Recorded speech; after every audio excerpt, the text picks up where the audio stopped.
everyone, welcome to my channel. My name is Paris and I'm the author of the Magi Trilogy. Something you guys might not know about me is that I am currently at a 2-year college, and right now I am planning on starting the process of transferring to a 4-year college when I graduate next fall. So I still have 3 semesters left if you count the summer, but that being said, I'm starting to go forward with the transfer steps, and I've met with a couple different advisors and counselors this week to begin to practice, or not necessarily practice, but to learn what I need to do to get there. And I received 2 pieces of advice in particular that are very helpful in the college application sense, but I think can be very helpful for writers and authors as well. And those 2 pieces of advice are: 1, you need to advocate for yourself. You are your own voice. If you don't, get yourself out there, if you don't push your way through the door, you're not going to get in. And the second piece of advice is to not take the initial no as an answer. Don't take no as an answer. Keep trying, keep going forward. For the context of that one, my advisor told me, if you're applying to a college and you get a no, you get a no from some person that you contacted, okay, fine. Find somebody else, contact somebody else, see what they say, keep going down the line. Maybe you will eventually get a no, but if you take that first no, that's the end of story. At least if you keep going down the line, you stand a better chance. As writers, particularly those of us who are pursuing the self-publishing route, we are our own voice. We don't typically have agents. We certainly can. You can look into getting an agent whether or not you're self-publishing, but traditional publishing authors, they do have that publishing house standing beside them. Even then though, traditional published authors in general, we are our main voice. We typically do most of the stuff for ourselves. That is kind of just part of the trade, whether you're a traditional self or hybrid publishing, but it's most prevalent with self-published authors because we really genuinely don't really have a big group of people who is working with us. We don't have a big team, meaning we are our own voice. So if you want to set up a book signing, then you are going to need to convince somebody why your book signing benefits them. And if you know that they have 2 or 3 coordinators for these types of events, pick somebody, contact them, see what they say. If they say no, okay, fine. Go to the next person, so on and so forth. If they say no consistently, maybe be like, okay, fine, I'm gonna come back in about 6 months. You're gonna try them again when there's a different availability. Because a no does not mean they don't like you. A no does not mean, oh, this person seems horrible, so we don't even want contact with them. It's just embarrassing to be connected with them. And even the fact that their email's in my inbox, they're not gonna care. If they say no, it's probably for a variety of reasons, and I guarantee thinking that you are stupid or annoying is not one of them. My advisor told me something else. She told me to be just shy of annoying, and that you need to be consistent. If they don't respond to your email in a week, follow up. If they don't respond in 2 weeks, follow up again. If you give up, that's the end of the story. That's a no.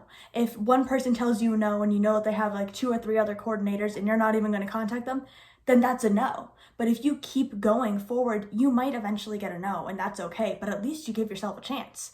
You gave yourself odds, you fought for what you wanted, and you stood up for yourself, and it's good practice, because even if you get a no, okay, at least now you know how you need to present it, or maybe they're gonna refer you to somebody else. I actually contacted my library a little over a year ago about doing a book signing, and there was a couple reasons why the answer was no. The main reason was you can't sell anything at the public library. So the man I spoke to gave me a list of other private libraries in the area. Have I contacted them? So anyway, what I was gonna advise you guys to do is really go down that list and be like me, contact them. No, I'm joking. I have not contacted them yet. I do still have the list. I really should get in touch with them. But regardless, he gave me a no. He gave me the reason for his no, and he pointed me in a different direction, because sometimes you do need to take that no. I can't sell my books at the library if I'm doing a book sale, so that kind of is a deal breaker for me because I don't have the money to just donate all of these books. If I did have the money to do that and I wanted solely exposure, that's great. Sometimes it's a money issue, sometimes it's a space issue, sometimes these places, they schedule events out months in advance. So if you're contacting them now and it's October, you might not be actually doing the event until like May or June. They plan very far in advance. All of this to say is that a no is not necessarily a no. You got to get your foot in the door. You got to be out there, and they're going to see that too. They're going to notice that, you're serious about that. You're not doing it on a whim. If you're following up with them, don't be rude. Don't be annoying. Don't start your email with, so you guys have been ignoring me. Start your email with, hey, I just wanted to follow up. I wanted to make sure you got my message, or I just wanted to check in on how things are going. Is there anything I can do on my end? If you're professional, if you are consistent, you are going to start getting results. So what are the 3 things I want you guys to remember? You're your own voice. You have to advocate for yourself. You have to be standing up for yourself. You have to be getting yourself out there. Don't take that initial no. A no does not necessarily mean never. A no means it doesn't work for this current circumstance, or maybe they're not the person to do it, or maybe you need to get your foot in the door more. Maybe you didn't give them the absolute vibe of seriousness. Maybe you need to follow up again, try somebody else. Don't take that initial no. And 3, there was a third one that I was talking to you guys about. Oh yes, I know what the third one is now. Be just shy of annoying. Don't be annoying. Don't be naggy. Don't be bratty, whatever negative word you want to say. Be just shy of it. Keep getting your foot in the door, because if they see your name popping up in their inbox again and again, they're going to start, recognizing you. They're going to know who you are. They're going to know that you're serious. Get yourself out there. And maybe too, you originally got lost in the masses.